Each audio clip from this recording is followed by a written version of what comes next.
The day in Shiraz begins not with a sound, but with a color, a soft saffron light spilling over the Zagros Mountains. Zara wakes as this light seeps through her curtains, painting familiar patterns on her childhood rug. In these quiet moments, before the city stirs, she feels connected to the poets and ghosts of Shiraz, their verses lingering in the air.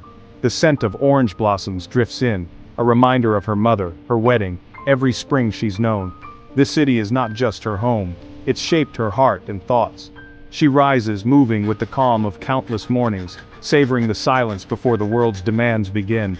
Her husband Reza still sleeps. Zara claims this solitude as her own, not loneliness, but a space for reflection. From her window she sees rooftops sheltering untold stories, feeling a deep kinship with the unseen lives below. The morning is a blank page. As the first call to prayer echoes, Zara turns from the window, ready to write her own verse for the day. In the saffron light, she is simply Zara. Zara's day begins with ritual, first for the soul, then for the world. In the kitchen she brews tea as her mother and grandmother did, the aroma of black tea, rose petals and cardamom filling the air. The act is more than habit, it's a ceremony of memory and comfort. As the tea steeps, Zara stands before the mirror, draping her headscarf with practiced grace. For her, the scarf is not oppression but tradition, a link to generations of women before her. It frames her face, not hides it, and allows her to move through the city with dignity. The chador she dons is a public cloak. Beneath it, her thoughts remain her own. With her scarf in place, she pours tea, savoring its warmth by the window as the city awakens. This moment is her fortification, a quiet act of self-care before she steps out to care for others. The ritual's complete, Zara is ready to meet the day, carrying their strength as silent armor. The inner self nourished, the outer self prepared. She steps into the world, grounded by tradition and her own quiet resolve. Zara's traditions are not burdens but threads connecting her to generations of resilient women. When she kneads dough or cares for family heirlooms, she feels her ancestors' presence, a living history in every gesture. The chador, once a symbol of mystery, is now a natural part of her identity, linking her to a sisterhood of women. These objects and rituals are not stagnation, but sources of quiet dignity and strength. Her lineage grounds her, reminding her she is part of something larger, drawing daily from its deep well. In a chaotic world, this heritage gives her order, meaning, and the grace to face each day. Zara's classroom is a sunlit sanctuary where she is more than a teacher. She is a custodian of dreams. She introduces her students to forbidden poetry, giving voice to truths rarely spoken aloud.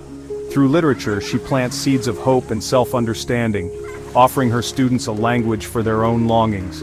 Her teaching is quiet subversion, finding freedom in the spaces between the lines. The classroom becomes a refuge, a place where questions can be whispered and imagination set free. She encourages her students to see themselves in ancient stories, to find strength in the power of words. Lessons on Scheherazade become lessons in survival and the value of a woman's voice. Zara nurtures not just minds but souls, forging a bond of recognition and solidarity. In a society demanding conformity, her classroom is a pocket of intellectual freedom. Here, she ensures the next generation of women carry within them a universe of stories no one can silence. Zara's marriage to Reza is defined by quiet rituals and unspoken understanding. Their love is found in small gestures, a glass of water, a saved piece of tahdig, evenings spent in companionable silence. They weather life's burdens together, their connection proven in the rhythm of daily existence. Zara sometimes feels a gap between her inner world and their shared life, a yearning for creative expression she rarely voices. Yet, their partnership is built on endurance and mutual care, not grand declarations. Brewing evening tea together reaffirms their bond, a simple act of profound truth. In these shared silences, their love endures, resilient and deeply human. In her heart, Zara is a filmmaker, a secret dream kept in a hidden notebook. Her scripts capture the poetry of everyday life in Shiraz, the bizarre, the faces, the fleeting moments. Cinema opened her eyes to the beauty in the mundane, inspiring her to tell stories of quiet endurance and small acts of defiance. Her characters are drawn from those around her, women, dreamers, survivors. Filmmaking, for Zara, would be an act of bearing witness, revealing the humanity beneath the chador. This dream brings both joy and ache, a private world where she is free, yet a reminder of the life she cannot live.